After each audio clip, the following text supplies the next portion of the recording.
আসসালামু আলাইকুম ভিউয়ার্স, কেমন আছেন সবাই? রিয়ান স্টুডিও অ্যান্ড ব্লগ থেকে সবাইকে স্বাগত। প্রতিদিনকার মতন আজকেও আমি একটি সহজ রেসিপি নিয়ে এসেছি। সেটি হলো টক দই। মাত্র ঘরোয়া একটি উপকরণ দিয়েই বানিয়ে ফেলুন বাসায় মজাদার টক দই, যেটা আপনার শরীরকে অনেক বেশি সুস্থ রাখবে। টক দই বানানোর জন্য আমি এখানে 1 কেজি দুধ প্রায় হাফ কেজি করে নিয়েছি জাল দিয়ে। এবার আমি একটি মগ নিয়ে নিলাম। এর মধ্যে কিনা একটা টক দইয়ের পিচ আমি কিনে নিয়েছি। এটা আমি ভালোভাবে ফেটিয়ে নেব।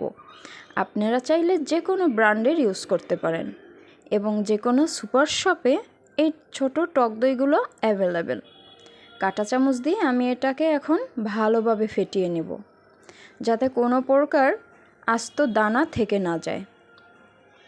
ভালোভাবে ফেটানো হলে আমি দই বানানোর জন্য সুন্দর একটি বক্স নিয়ে নিয়েছি। এই বক্সটার মধ্যেই এবার আমি দুধটা ঢেলে দিব। দুধটা ঢেলে দেওয়ার পরে এর মধ্যেই মিক্সড করে দিব আমার সেই ফেটানো টক দইটা। এর মধ্যে টক দইটা মিক্সড করার আগে আমি একটু লবণ দিয়ে দেব।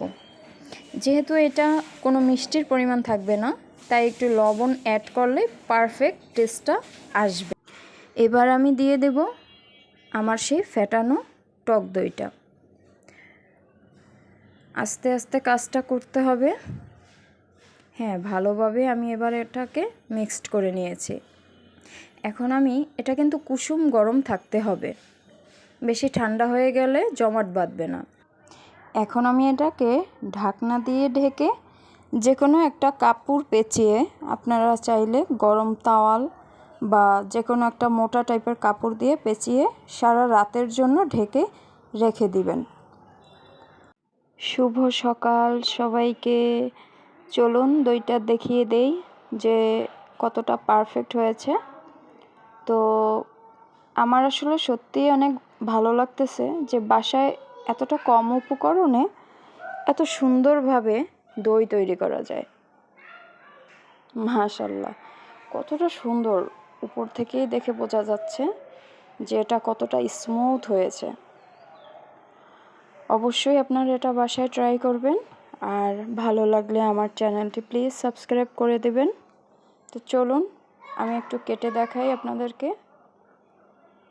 দেখেছেন, মনে হচ্ছে পুরোটাই যেন সুপার শপের কোনো দই। নিজের যে ঘরোয়া বানানো একদমই মনে হয় না। খেয়ে একটু দেখি। এ তো অনেক মজা, টেস্ট ছিল দারুণ। তাই বাসায় অবশ্যই তৈরি করবেন। এতক্ষণ ভিডিওটা দেখার জন্য ধন্যবাদ। আল্লাহ হাফেজ।